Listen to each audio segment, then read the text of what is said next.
En Estados Unidos, el Tribunal Supremo anuló este viernes la protección del derecho al aborto vigente en el país desde 1973. La histórica decisión de la Corte no ilegaliza de forma automática las interrupciones del embarazo, sino que permite a cada estado decidir si mantiene o prohíbe ese derecho reproductivo. Con ello, el conservador Tribunal Supremo pone fin a una sentencia que durante casi medio siglo garantizó la libertad de las mujeres estadounidenses a optar por el aborto, pero que nunca había sido aceptada por la derecha religiosa. En un país muy dividido, es probable que la mitad de los estados, especialmente en el sur y el centro más conservadores y religiosos, terminen prohibiendo el aborto en un plazo más o menos corto. Para los legisladores conservadores, esta sentencia es la culminación de una lucha de décadas. El fallo de la Corte Suprema, conocido como Roe contra Wade, fue un hito. Legalizaba de facto el derecho a abortar en todo Estados Unidos.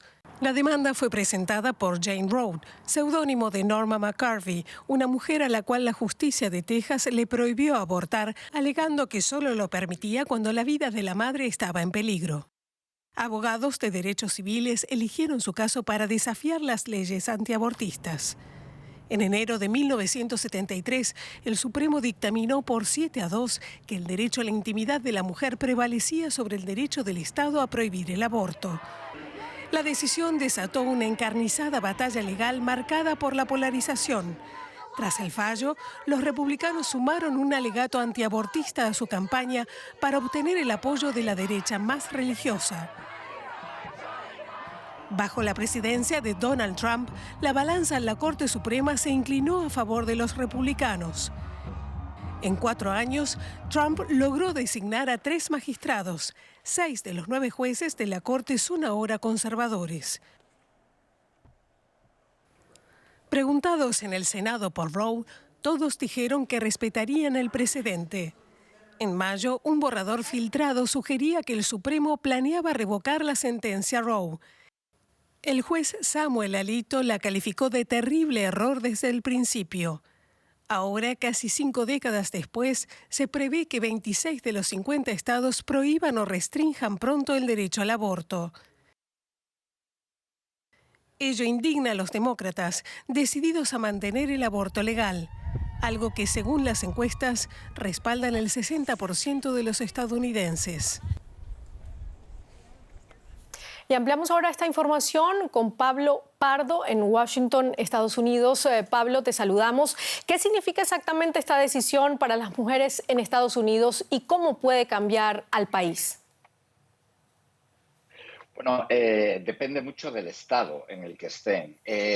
Si, por ejemplo, viven en un estado que vaya a prohibir o a restringir de una forma estricta el acceso al aborto, pues desde luego que supone un cambio importante. También hay que tener en cuenta una cuestión clave, que es que hay estados que quieren prohibir o multar al menos a las mujeres de esos estados que vayan a otros estados a obtener abortos, lo cual plantearía un reto legal mucho más intenso y mucho más serio en términos de constitución.